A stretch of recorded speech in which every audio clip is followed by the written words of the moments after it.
Bonjour bien-aimés dans le Seigneur, c'est la prophétesse Harmonie. Donc bonjour, bonsoir, tout dépendra du moment à laquelle vous suivrez cette vidéo. Donc aujourd'hui on va parler sur le mari, selon Jésus-Christ, avec l'exemple de Jésus-Christ. Donc le thème aujourd'hui c'est comment doit être un mari. Et tout. Donc la réponse est toute simple, un mari doit mourir pour son mari. Pour sa femme, pardon, excusez-moi. Un mari doit mourir pour sa femme. Et nous allons voir, avec les versets bibliques, en fait, Jésus nous donne l'exemple type d'un mari, comment il doit être avec sa femme, tout simplement.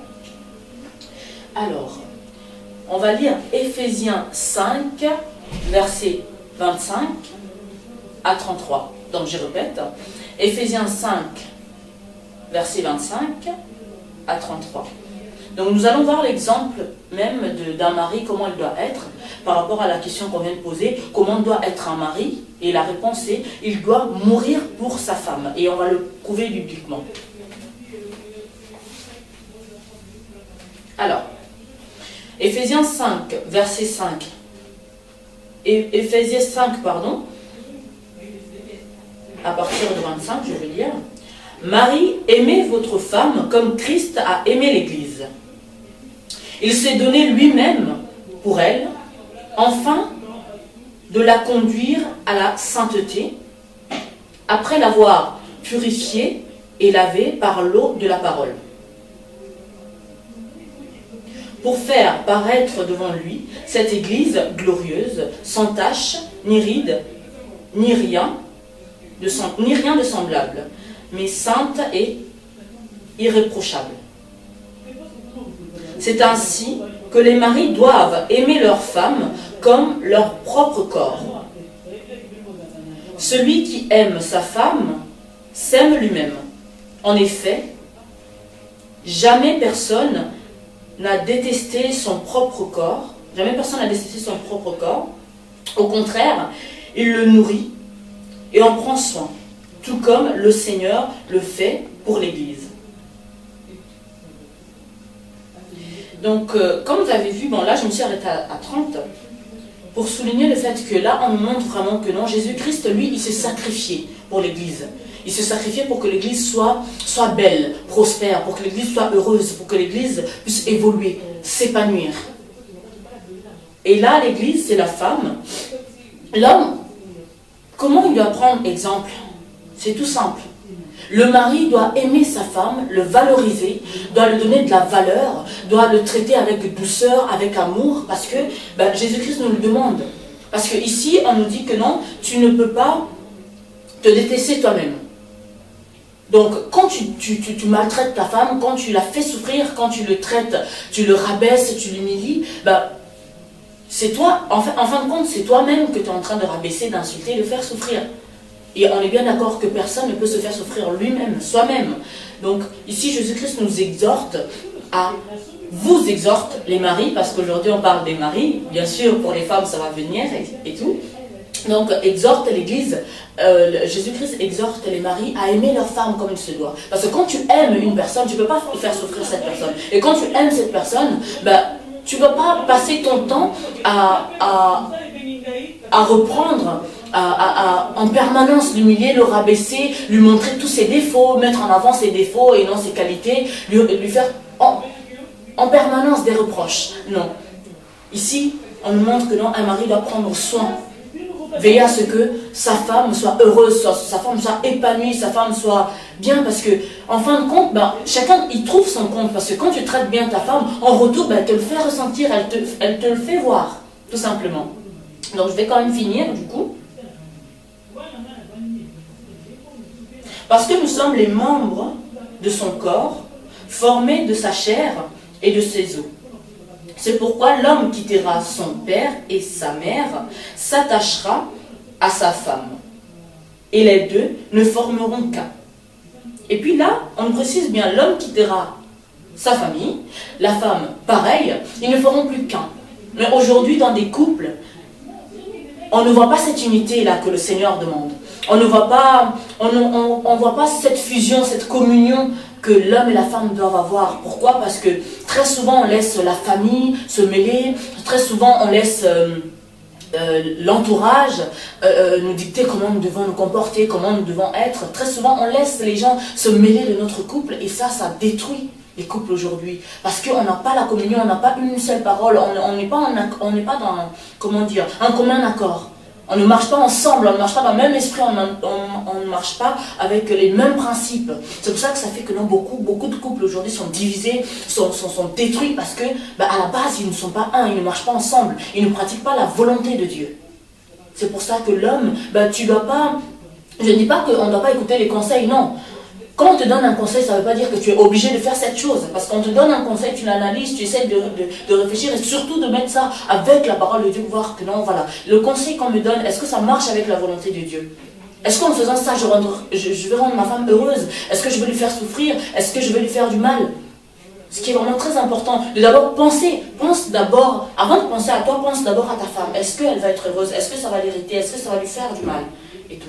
Ça, c'est les choses que beaucoup d'hommes aujourd'hui ne font pas, ne prennent pas en compte. Ce que veut la femme, ce qu'elle a envie. Qu'est-ce que je peux faire pour rendre ma femme heureuse? Est-ce que tout conseil qu'on entend de la part de la famille, de la part des amis, de l'entourage est toujours bon à pratiquer au sein de ton couple? Pas toujours. C'est pour cela qu'on doit vraiment s'attacher à la parole de Dieu, voir l'exemple que Dieu veut qu'on puisse suivre. L'exemple que Jésus-Christ nous a laissé. S'attacher à ça pour pouvoir mener à bien ta relation, toi, Marie, envers ta femme. Donc, je termine. Du reste, que chacun de vous aime sa femme comme lui-même et que la femme respecte son mari. Donc là, Jésus-Christ nous exhorte encore à aimer, vous exhorte, excusez-moi, les maris, les messieurs, à aimer votre femme. Pourquoi c'est très important ici, aimer la femme? Parce que quand tu aimes ta femme, tu ne peux pas lui faire souffrir. Tu ne peux pas lui faire du mal. Donc je vais relire quand même le début pour que ça reste vraiment en tête, parce que là, vraiment, on insiste sur le fait que non, un mari doit mourir pour sa femme, il doit se sacrifier pour que sa femme soit heureuse, il doit se sacrifier pour que sa femme soit mise en avant. Et tout. Donc je veux relire, Éphésiens chapitre 5, je commence à partir de 25. Marie, aimez votre femme comme Christ a aimé l'Église. Il s'est donné lui-même pour elle, enfin, de la conduire à la sainteté après l'avoir purifiée et lavée par l'eau de la parole. Donc là, on nous dit Jésus s'est donné lui-même. Dans d'autres versions, on dit Jésus s'est sacrifié. Donc, Jésus a dû accepter de mourir en venant ici sur terre pour que l'Église prospère, pour que l'Église puisse vivre. Donc, il s'est donné, il a accepté la mort, il a accepté la souffrance, il a accepté l'humiliation. Tout ça pour que l'Église soit, pour que l'Église vive, pour que l'Église prospère, pour que l'Église puisse s'épanouir, être heureux. Et ici, c'est vraiment un très bon exemple, parce que le mari doit mourir pour sa femme. Là, je ne vous demande pas d'aller vous suicider, bien sûr, je ne vous demande pas de faire je ne sais pas quoi, mais je vous demande de faire passer votre femme avant tout. Avant tout. Avant les enfants, avant la famille, avant les amis, avant l'entourage. Mais vraiment se sacrifier complètement pour sa femme. Donc, on va continuer à lire d'autres versets. Alors,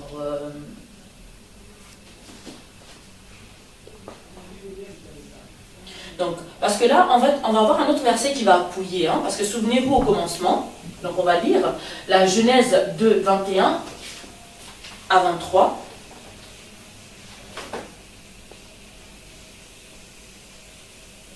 Parce que là, c'est vraiment pour appuyer le fait que non, voilà, l'homme doit mourir pour sa femme, doit se sacrifier pour sa femme. Donc il y a ce verset-là qui souligne vraiment cette partie-là. Donc la Genèse 2, et je commence à lire à partir de 21. Alors l'Éternel Dieu fit tomber un profond sommeil sur l'homme, qui s'endormit. Donc là, on nous dit que le Seigneur a fait tomber un profond sommeil.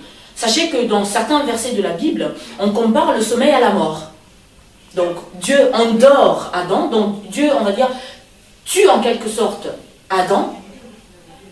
Donc on va continuer. Il prit une de ses côtes et referma la chair à sa place. L'Éternel Dieu forma une femme à partir de la côte qu'il avait prise à l'homme, et il l'amena vers l'homme. L'homme dit, voici cette fois celle qui est faite des mêmes os et de la même chair que moi. Donc je vais répéter encore ce verset. Alors l'Éternel Dieu fit tomber un profond sommeil sur l'homme qui s'endormit. Il prit une de ses côtes et referma la chair à sa place. Donc l'Éternel endormit, donc l'Éternel a tué Adam pour pouvoir créer Ève. Donc l'homme doit se sacrifier, doit mourir pour que sa femme puisse s'épanouir, pour que sa femme puisse vivre. Et quand je parle de mourir, c'est quoi? C'est se sacrifier, se faire, ne pas d'abord penser à toi, mais penser d'abord au bonheur de ta femme, de façon à ce que la rendre heureuse. Et en retour, c'est que du bénéfice, parce que c'est du donnant-donnant. Parce que quand tu donnes de l'amour, tu reçois de l'amour. Quand tu donnes de la haine, tu donnes de la violence, tu donnes des insultes, de l'humiliation, en retour, tu ne peux pas avoir quelque chose de meilleur. Donc ici, Jésus-Christ nous exhorte, vous exhorte, messieurs, les maris, que non, voilà, meurs pour ta femme, sacrifie-toi pour ta femme, et tu verras en retour, ça ne sera que du bonheur pour toi. Donc nous allons avancer.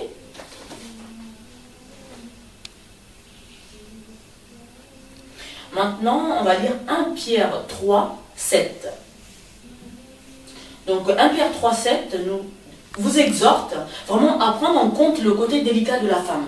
Parce qu'aujourd'hui, beaucoup d'hommes pensent que, traitent leur femme avec une violence, mais vraiment impossible. Messieurs, il faut savoir que les femmes, elles sont douces, elles sont belles, elles sont calmes, et elles ont besoin d'être traitées d'une certaine façon. Il faut prendre en compte tout ça, notre différence entre vous et nous. On ne peut pas, de la manière dont tu te comportes avec un enfant, tu ne peux pas te comporter de la même manière avec supposons que tu as 2 enfants, le premier, par exemple, tu ne peux pas te comporter avec lui comme le deuxième parce que c'est 2 personnes différentes. Et vous et nous, on est pareil. Et vous ne pouvez pas nous traiter d'une manière comme si on était des hommes ou comme si on était des bêtes ou quelque chose comme ça. Il y a une façon dont tu dois traiter ta femme pour vraiment pouvoir avoir de bonnes relations après avec cette personne. Et tout. Donc nous allons lire, parce que 1 Pierre nous souligne du coup, donc 1 Pierre 3, 7.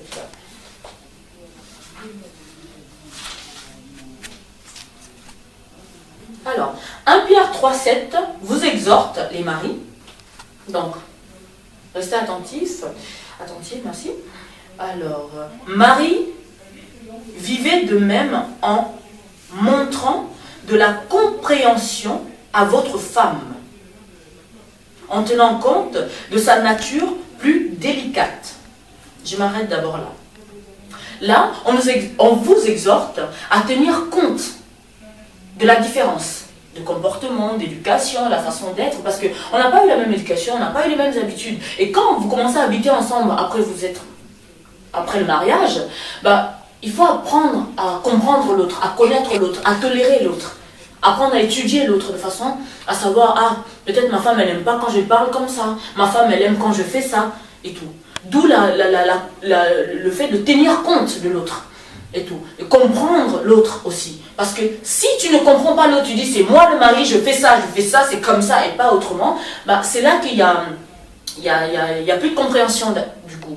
Et c'est là qu'il y a des conflits, c'est là qu'il y a des problèmes, parce que l'autre impose à l'autre sa propre volonté sans tenir compte de la délicatesse de la personne qui est en face de nous, sans tenir compte des différences qu'on a de comportement, d'éducation et tout le reste. Et ça crée énormément de problèmes. Et c'est vraiment très important, messieurs, de prendre en compte les différences qu'il y a entre vous et votre femme et essayer de travailler ensemble, les travailler de façon à ce que vous puissiez vous comporter comme il se doit. Parce qu'on ne peut pas se comporter n'importe comment, parce que la preuve, aujourd'hui il y a beaucoup de divorces. Il y a des mariages certes, mais il y a beaucoup de divorces. Pourquoi? Parce que là on parle des hommes, ça concerne bien sûr les hommes et les femmes, mais là comme on parle des hommes, donc je vais insister sur les hommes, parce que vous ne prenez pas en compte la différence de celle qui est en face de vous. Vous ne prenez pas en compte la délicatesse, vous ne prenez pas en compte cette différence d'éducation, de milieu, de façon d'être, vous ne prenez pas ça en compte. C'est pour ça que beaucoup de gens aujourd'hui ne se comprennent pas, ne se mettent pas d'accord, parce que l'autre en face dit que non, non, moi c'est comme ça et pas autrement. Ça ne passe pas. Je termine. Marie vivait de même en montrant de la compréhension à votre femme, en tenant compte de sa nature plus délicate. Montrez-lui de l'estime. Et là, c'est vraiment très important, le mot estime, parce qu'il y a beaucoup de maris aujourd'hui qui ne montrent pas, qui ne témoignent pas de l'estime à leur femme. Et ça, c'est vraiment très dangereux. Car elle doit hériter avec vous de la grâce de la vie. Parce que comme elle n'a pas d'estime venant de votre part, mais vivre avec vous devient un supplice, ça devient difficile, ça devient impossible. Donc ça crée des conflits, des problèmes, on ne s'entend plus, on est en désaccord en permanence. Ça contribue à détruire un couple et pas à le permettre d'aller plus loin. Je continue. Agissez ainsi, afin que rien ne fasse obstacle à votre prière. Là, on parle de vous, les maris. Donc, ayez de l'estime vis-à-vis de votre femme. Prenez en considération vos différences. Soutenez-les, respectez-les. De façon à ce que quand vous faites vos prières, donc je vais répéter, agissez ainsi, donc là on parle des maris, agissez ainsi afin que rien ne fasse obstacle à vos prières. Parce qu'aujourd'hui, il y a beaucoup d'hommes, par exemple, qui ont des projets, ça peut être tout, dans n'importe quel domaine, rien n'avance, rien ne va. Parfois, il faut se demander, mais est-ce que je traite ma femme comme il se doit? Est-ce que je traite ma femme avec tout l'estime qu'elle mérite? Est-ce que je suis compréhensive? Est-ce que je traite ma femme comme j'aimerais qu'elle me traite? Parce que parfois aujourd'hui rien ne va dans vos vies, messieurs, vous n'êtes pas heureux, vous n'êtes pas épanoui dans votre travail, dans tout ce que vous faites, parce que vous faites souffrir la femme. Du coup, Dieu dit que non, en faisant souffrir la femme, ça fait obstacle à vos prières. Aujourd'hui, si peut-être, monsieur qui me suivait à l'heure actuelle, rien ne va dans votre vie, dans votre couple, dans tout ce que vous faites, dans vos prières, c'est pas exaucé, demandez-vous, est-ce que je me comporte comme Jésus veut que je puisse me comporter avec ma femme? Ça, c'est vraiment très important.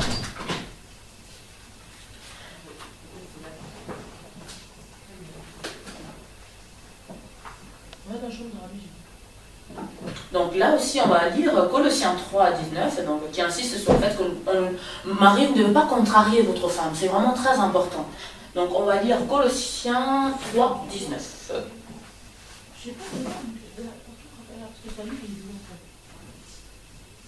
Marie, aimez votre femme et ne vous aigrissez pas contre elle. Donc je répète, Marie, aimez votre femme et ne vous aigrissez pas contre elle. Donc là, le Seigneur vous exhorte. Encore et encore, il précise, Marie, parce que aujourd'hui dans la Bible, certains hommes prennent soin de retenir que le verset femme soyez soumise, et en plus ils prennent ça d'une mauvaise manière, cette définition-là. Donc ils prennent seulement le fait que non, femme soyez soumise, donc du style que je te fais souffrir, je te marche dessus, je te traite mal, je te rabaisse, je t'humilie au sein de la famille, au sein de l'entourage et tout le reste, mais toi tu restes quand même là, tu acceptes et tu subis parce que tu es ma femme, je t'ai épousée, donc tu dois être soumise. Mais là, Jésus nous montre l'exemple. Tu dois mourir pour ta femme. Tu dois te comporter comme il se doit. Tu ne l'as pas irritée, tu ne dois pas la blesser, tu ne dois pas la rabaisser en permanence parce que c'est ta femme. Parce que ce qui fait que tu aimais ta femme avant et tout le reste, souvent rien ne change parce que beaucoup d'hommes aujourd'hui disent que non, oui, au début elle était comme ça, comme ça, comme ça. Mais est-ce que tu as contribué à ce qu'elle reste la même personne que tu avais aimé, qui t'avait plu au départ, ou tu as plutôt contribué à la détruire, à la rendre méchante, pas du tout douce, à la rendre aigrie, à la rendre querelleuse? Parce que souvent, on dit toujours que non, surtout il y a aussi le passage que les hommes aiment bien, vaut mieux habiter sur le toit d'une maison qu'avec une femme querelleuse. Mais attends, est-ce qu'avant elle était querelleuse? Je ne pense pas. C'est pour ça que tu l'as épousée, parce que c'était quelqu'un de bien, c'était une personne en qui tu pouvais faire confiance, une personne que tu peux t'appuyer. Mais est-ce qu'en retour, cette femme-là, elle a eu du soutien de ta part quand elle en avait besoin? Est-ce qu'en retour, cette femme, elle a eu de l'estime de ta part, elle a eu la paix, la tranquillité de ta part. Je ne pense pas.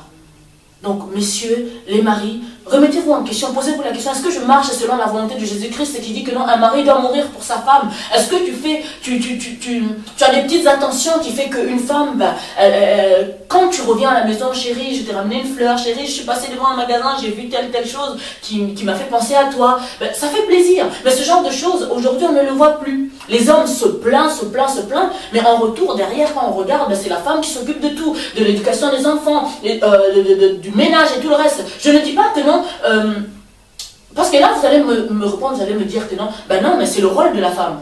Oui, mais on fait les enfants à deux, on doit les éduquer à deux, on doit s'en occuper, parce que c'est un travail énorme. Déjà de mettre les enfants au monde, s'en occuper, s'occuper de la maison, et aujourd'hui la femme actuelle travaille aussi en même temps, mais vous ne vous dites pas que non, à un moment donné elle a besoin d'un petit bisou, un petit câlin, un petit moment d'attention, un petit moment de... Souvent il y a des maris, hein, mais ils ne font même plus le sourire à leur femme. Dites-moi, comment vous voulez qu'un couple perdure, comment vous voulez que les choses s'arrangent, si même votre femme n'a même pas le droit d'avoir votre sourire, alors que c'est votre femme, elle a le droit d'être heureuse, elle a le droit d'être soutenue, d'être souvent félicitée, parce qu'aujourd'hui, quand un enfant fait une bêtise ou quelque chose comme ça, tout de suite on attribue cela à la mère. Ah non, c'est injuste. Nous devons marcher selon la volonté de Dieu. Si tu veux que la femme soit bien avec toi, monsieur, montre l'exemple. Essaye de lui complimenter davantage. Essaye de lui montrer que tu l'aimes, de lui montrer que, voilà, ma femme, je suis là. Tu es fatigué, je peux te donner un coup de main. Les enfants, on les élève ensemble. Tout ça, ça donne la force, ça donne envie de persévérer, de continuer. Alors, messieurs, pensez à tout ça. Pensez à tout ce que vous ne faites pas, que vous devriez faire. Parfois, le bonheur d'un couple ne tient à pas grand-chose. Hein. Souvent, un simple clin d'œil, un simple sourire, chérie, t'es belle, ceci, cela, ça donne envie, voilà, de faire encore davantage. Parce que, messieurs, si on est maquillé, si on est habillé, si on est préparé, tout ça, au final, c'est pour vous qu'on le fait. Alors, en retour, est-ce que toi, Marie, tu fais le nécessaire pour ta femme? Vraiment, pose-toi la question. Donc, nous allons continuer. Maintenant, on va lire Corinthiens 13, donc Corinthiens 13, 4 à 7. Ce qui est vraiment très important, qui insiste sur l'amour. Parce que quand tu aimes une personne, tu es patient. Tu prends en compte ses défauts, tu essayes de les comprendre, de faire avec, tu essayes de supporter cette personne, tu essayes de le soutenir en toutes circonstances. Donc là, on va prendre 1 Corinthiens 13, 4 à 7. C'est votre moment.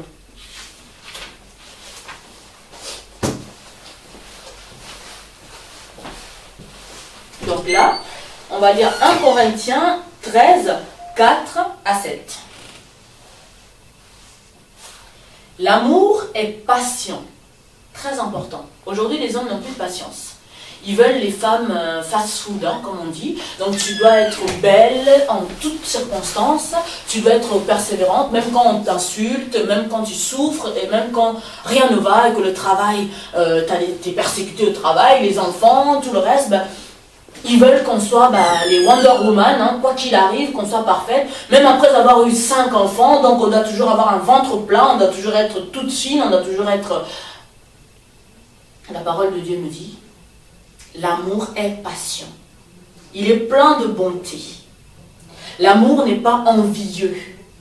L'amour ne se vante pas. Je vais m'arrêter sur l'amour ne se vante pas. Parce qu'aujourd'hui, dans les couples, c'est devenu une guerre, une concurrence. Tu vas entendre le mari qui va dire « Ah oui, de toute façon, dans ma famille, on est comme ça, comme ça, comme ça. » La femme va répondre « Dans ma famille, on est comme ça, comme ça. » Mais non. La parole de Dieu dit « L'homme quittera sa famille et s'attachera à sa femme. La femme quittera sa famille aussi, s'attachera à son mari. » Il n'y a plus de ma famille, on est mariés. Nos familles ne font plus qu'un seul. Alors, il n'y a pas à dénigrer, à se vanter, à rabaisser la famille de l'autre, à se vanter de telle chose. Non, c'est les deux familles, nos deux familles respectives deviennent, nos familles à nous. Il n'y a plus de ta famille est comme ça, de toute façon. Non. C'est très important aussi, avoir du respect aussi pour la famille de ta femme. Parce qu'au moins, le problème, ah oui, ta mère c'est ci, ta mère c'est là, elle ne t'a pas appris à faire ça, elle ne t'a pas fait à faire ça. Non, messieurs. Il faut changer de langage. Il faut changer de mentalité, changer la façon de voir les choses, changer la façon d'agir. Parce que ça contribue à détruire votre femme. Et un jour, si elle part, ben, il ne faudra pas s'étonner, messieurs, parce que vous n'avez pas fait le nécessaire. Je vais continuer. L'amour ne se vante pas. Il ne s'enfle pas d'orgueil. Orgueil. Il ne s'enfle pas d'orgueil. Il ne fait rien de malhonnête. L'amour ne fait rien de malhonnête, messieurs. Qu'est-ce qu'on veut dire par là? Reste fidèle, parce que la fidélité, c'est quelque chose de très important. Tout simplement, parce que ça vous évite déjà des maladies. En plus, selon la parole de l'Éternel, un homme se marie avec une seule femme. Et une femme se marie avec un seul homme. Il n'y en a pas deux, il n'y en a pas trois. Aujourd'hui, les hommes, il peut avoir la plus belle de toutes les femmes, la plus douce, la plus aimante, la plus merveilleuse, la ceci, la cela. Mais monsieur se permet quand même d'aller voir ailleurs. Et là, la parole nous dit quoi? Il ne fait rien de malhonnête. Donc quand tu aimes ta femme, tu restes honnête avec elle, tu restes franc, tu restes fidèle envers ta femme. Il ne recherche pas son intérêt. Ah. Là, on dit l'amour ne recherche pas son intérêt. Donc, on insiste sur ce que j'ai dit tout à l'heure. Donc, cherche pas seulement que non, toi. Pense aussi à ta femme. Aimer, c'est s'oublier soi-même et penser, faire passer d'abord les autres. Donc, messieurs, ne recherchez pas seulement votre intérêt, parce que de toutes les façons, vous les avez toujours. Parce que quand vous revenez et que la maison est propre, c'est pour vous. Quand vous revenez que les enfants sont lavés, mangés, nourris, les devoirs sont déjà faits. Quand vous revenez, votre femme est toute belle alors qu'elle est fatiguée, elle a travaillé dans la journée, vous revenez, tout est prêt, tout est fait. C'est pour vous. Alors, ne recherchez pas toujours vous. Parce qu'au bout d'un moment, c'est fatigant, c'est lassant. Madame, elle est fatiguée, elle n'en peut plus. Pensez aussi de temps en temps, madame, faire un petit cadeau. Je ne dis pas qu'il faut toujours couvrir d'or et de bijoux. Si vous n'avez pas beaucoup d'argent, ça se comprend, il n'y a pas de problème. Mais même un petit poème, un petit mot, chérie, je t'aime, chérie, t'es belle. Parfois, on se fait toute belle, vous ne voyez même pas de compliments, rien. Messieurs, ne soyez pas égoïstes, pensez aussi à vos femmes. Donc, je vais continuer.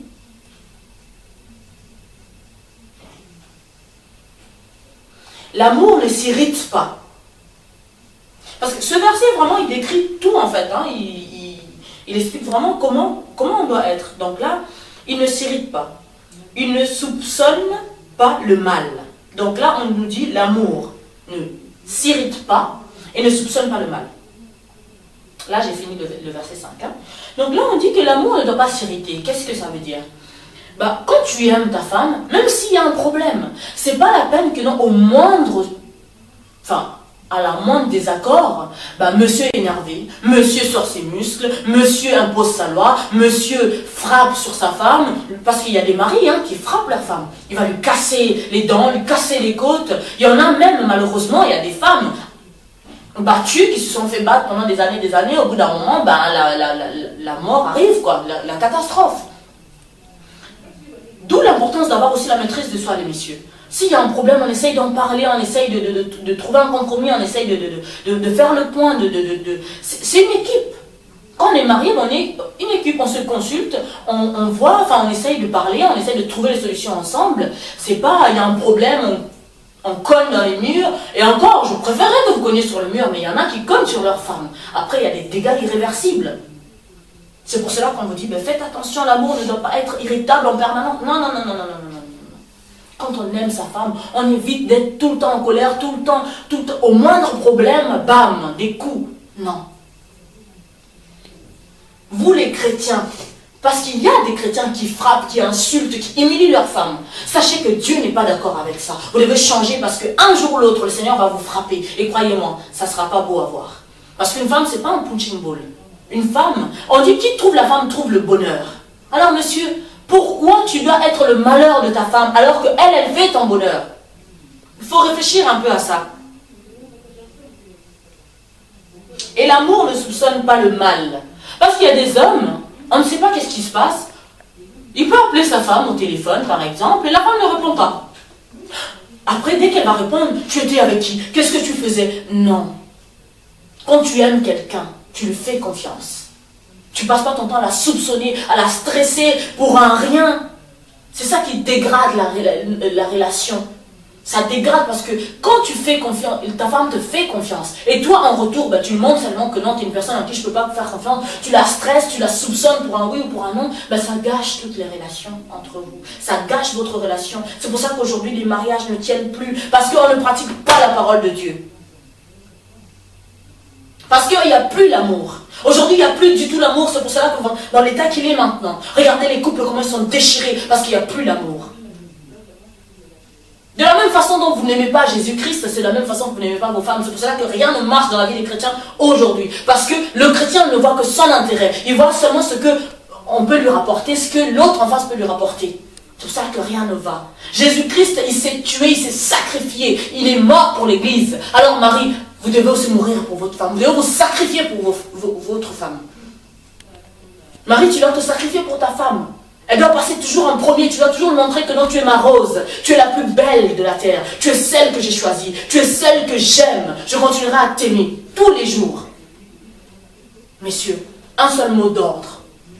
Vous devez retenir, deux d'ailleurs. Le premier, vous devez vous sacrifier pour votre femme. Le deuxième, vous devez aimer votre femme. Parce que quand tu aimes ta femme, tu ne peux pas la tromper. Tu ne peux pas lui frapper jusqu'à ce que tu lui brises le côte, tu lui brises les dents. Quand tu aimes ta femme, tu ne peux pas l'humilier, l'insulter. Au moindre problème, tu parles avec tes amis. Elle est comme ça, ma femme. Ta famille, elle est comme ça, ma femme. Non. Ta femme, c'est ta meilleure amie, ta confidente. C'est ton équipière. Ton soutien, ton appui. On est là pour vous rendre heureux. Alors rendez-nous en retour heureuses. Parce que Jésus lui-même a montré l'exemple en se sacrifiant. Alors pourquoi vous, chrétiens, d'aujourd'hui, vous ne le faites pas? Vous vous dites chrétiens, parfois même c'est des pasteurs, c'est des frères en Christ, c'est des diacres, c'est des anciens. Tu vas le trouver, il frappe sa femme, il insulte, il humilie, il le traite de tous les noms. Où est passé l'amour? C'est très important. Il y a une autre parole de Dieu qui dit, je peux parler toutes les langues du monde, mais si je n'ai pas l'amour, je ne suis rien. Monsieur, tu n'es rien si tu n'aimes pas ta femme. Tu vas dire que non, avant, au départ, elle était belle, elle prenait soin d'elle. Mais est-ce que tu prends le temps de lui dire, chérie, allez, tu te donne 10 €, va faire ça, range-toi, je te donne ceci. Non. Les maris se plaignent que on n'est plus du tout comme on était avant, mais ils ne font rien pour faire en sorte que les choses s'arrangent. Alors messieurs, aimez vos femmes, contribuez à les rendre heureuses. Que le Seigneur vous bénisse. Je proclame que ceux qui mettront en parole ce qu'on a dit aujourd'hui seront bénis, leurs mariages seront bénis, seront heureux. Alors messieurs, aimez vos femmes, donnez-leur de la valeur, montrez-leur que non, c'est votre pierre précieuse. Prenez-en soin. Que le Seigneur vous bénisse. Amen. Merci beaucoup.